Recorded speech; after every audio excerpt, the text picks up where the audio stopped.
MS Excel 2010 और 2016 में आज हम अध्ययन करेंगे क्लिपबोर्ड ऑप्शन का उपयोग करना। अगर आपको हमारा ये वीडियो पसंद आए तो इसे लाइक करें, सब्सक्राइब करें और अन्य लोगों के पास शेयर करें। सामान्यतया हम एक्सेल में काम करते समय कई बार कट, कॉपी और पेस्ट करने का उपयोग करते हैं।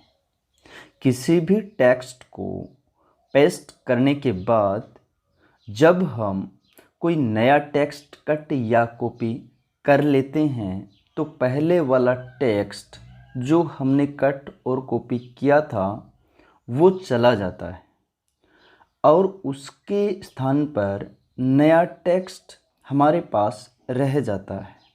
अर्थात अब यदि हम पेस्ट करेंगे तो नया टेक्स्ट पेस्ट होगा, पुराना नहीं होगा। एक्सेल में एक बहुत ही अच्छा फंक्शन है क्लिपबोर्ड।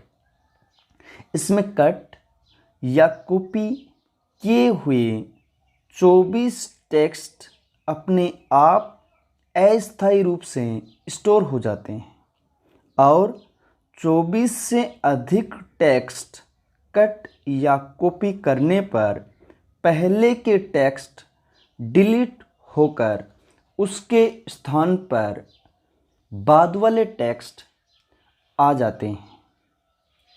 आप चाहें तो इन स्टोर किए हुए टेक्स्ट के बगैर कट कॉपी किए पुनः पेस्ट कर सकते हैं। एक बात का ध्यान रखें, कंप्यूटर को बंद करने पर क्लिपबोर्ड में स्टोर पूरा डेटा चला जाता है।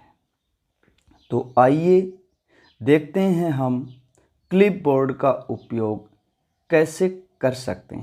तो मैं यहाँ पे सबसे पहले माइक्रोसॉफ्ट एक्सेल की सीट यहाँ पे ओपन करता हूँ, जिसे इलेक्ट्रॉनिक स्प्रेडशीट भी बोलते हैं। देखो यहाँ पे कुछ विद्यार्थियों की रिपोर्ट यहाँ पे तैयार की हुई है, जिसमें मैं हेडिंग को यहाँ पे कॉपी करके कहीं दूसरी जगह पे पेस्ट करना चाहूँगा। देखो सेलेक्ट मैंने यहाँ पे किया और यहाँ पे मैं कॉपी पे क्लिक करता हूँ। इसके बाद में मैं किसी दूसरी सेल पे जाके इसे पेस्ट करूँगा, लेकिन पेस्ट इस हिस्से से नहीं, क्लिपबोर्ड डायलॉग बॉक्स लॉन्चर की मदद से, ताकि आपको बहुत कुछ अच्छा सीखने के लिए यहाँ से मिलेगा। क्लिपबोर्ड डायलॉग बॉक्स लॉन्चर पे क्लिक करते हैं तो यहाँ पे देखिएगा जिस हिस्से को आप लोगों ने कॉपी किया वो हिस्सा क्लिपबोर्ड डायलॉग बॉक्स लॉन्चर में शो हो रहा है। तो देखो जहाँ पे ये शो हो रहा है वहाँ पे आप क्लिक करेंगे ना। देखो जैसे ही आपने क्लिक यहाँ पे किया तो आपके सामने जो आपका हेडिंग था वो हेडिंग बिल्कुल सही तरीके से शो हो चुका है। ओके, अब देखिएगा मैं यहाँ से कुछ विशिष्ट जो विद्यार्थी हैं उनके रिकॉर्ड की कॉपी करके उसके अंदर सेट करूँगा यहाँ पे। तो देखो सबसे पहले जो प्रेम कुमार का जो रिकॉर्ड यहाँ पे दिखाई दे रहा है इसके यहाँ से कॉपी करूँगा। जैसे यहाँ से मैंने सेलेक्ट किया और कॉपी पे क्लिक किया। इसके बाद में मैं ये चाहता हूँ कि जो आशीष रेबारी जिसका रिकॉर्ड है उसके यहाँ से कॉपी करना चाहूँ तो यहाँ पे मैंने कॉपी किया। इसके बाद में मैं ये चाहता हूँ कि जो आपका अक्षय जोशी है इसकी इन्फॉर्मेशन की कॉपी करना चाहूँगा तो यहाँ से इस पे कॉपी पे क्लिक किया। और इसके बाद में मैं चाहता हूँ कि जो आरती सालवी है इसकी इन्फॉर्मेशन है इसकी भी मैं यहाँ से कॉपी करूँगा। ओके, और लास्ट में ये चाहता हूँ कि सुभाष चंद्र है उसकी भी यहाँ से रिपोर्ट की कॉपी करना चाहूँ। ओके, यहाँ से इन लोगों की मैंने जैसे जैसे कॉपी पे क्लिक किया वैसे वैसे ही आपका जो क्लिपबोर्ड डायलॉग बॉक्स लॉन्चर है इसके अंदर शो हो रहा है। ओके, अब देखिएगा कि यहाँ पे सबसे पहले किसकी रिपोर्ट आपको यहाँ पे शो करनी है। जैसे मैं ये चाहता हूँ कि सबसे पहले यहाँ पे प्रेम कुमार की जो रिपोर्ट है वो यहाँ पर शो होनी चाहिए। तो यहाँ पे मैं प्रेम कुमार पे क्लिक करता हूँ। जैसे ही मैंने क्लिक किया तो यहाँ पे प्रेम कुमार की जो इन्फॉर्मेशन है वो यहाँ पे शो हो चुकी है। इसके बाद में मैं ये चाहता हूँ कि जो सुभाष चंद्र की जो इन्फॉर्मेशन है वो यहाँ पे दर्ज करना चाहूँ तो सुभाष चंद्र की इन्फॉर्मेशन यहाँ पे दर्ज कर दी यहाँ पे। नेक्स्ट मैं ये चाहता हूँ कि यहाँ पे जो अक्षय जोशी है इसकी इन्फॉर्मेशन यहाँ पे लेना चाहूँ तो यहाँ पे अक्षय जोशी की इन्फॉर्मेशन आ चुकी है। नेक्स्ट आरती साल्वी की यहाँ पे रिपोर्ट लेना चाहूँगा यहाँ पे, तो यहाँ पे आरती साल्वी के ऊपर आप क्लिक कर दीजिएगा।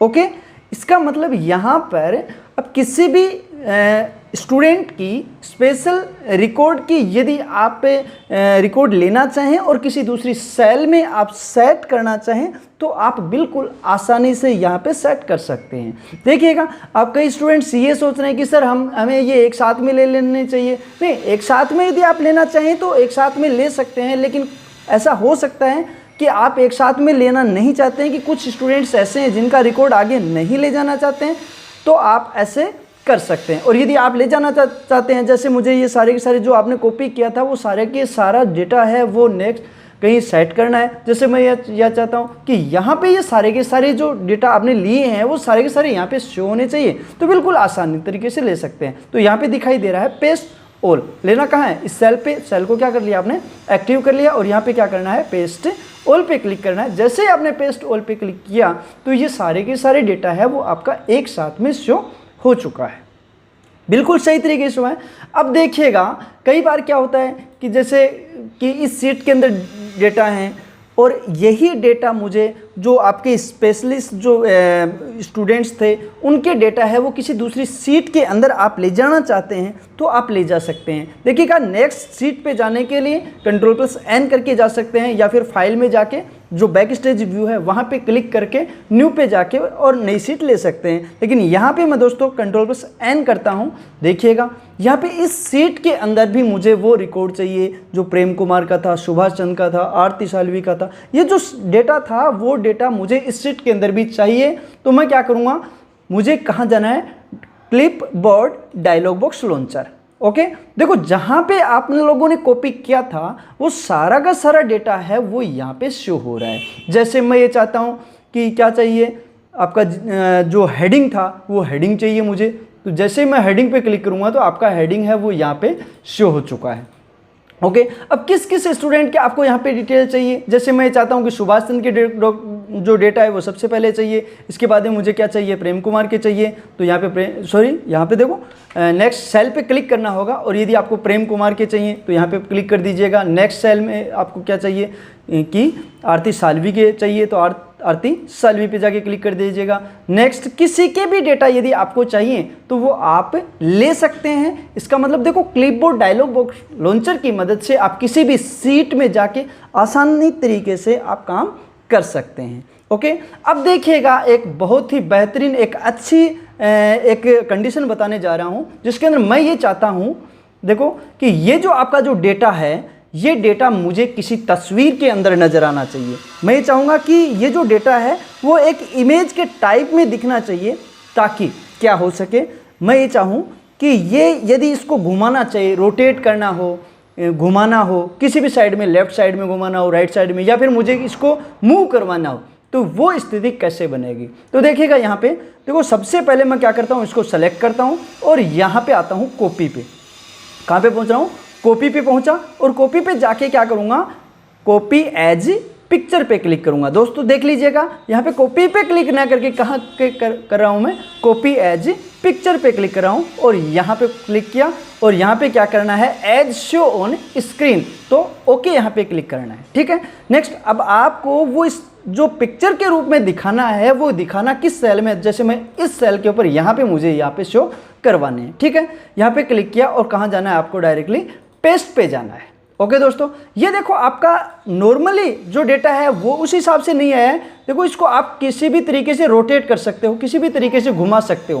देखो बिल्कुल सही तरीके से, आसान तरीके से, कि किसी भी जो रिकॉर्ड था आपका, उस रिकॉर्ड को आपने क्या कर लिया, किसी इमेज के रूप में सेट कर लिया। इसको आप रोटेट कर सकते हो, या फिर आपको इसको डायरेक्टली साइज यदि बढ़ानी है तो आप यहाँ से किसी भी साइड में पकड़ के इसको मूव करवा सकते हो, घुमा सकते हैं, रोटेट कर सकते हैं। बिल्कुल आसानी तरीके से आप इसको पिक्चर के रूप में भी यूज में ले सकते हैं। देखो बहुत ही अच्छा तरीका था।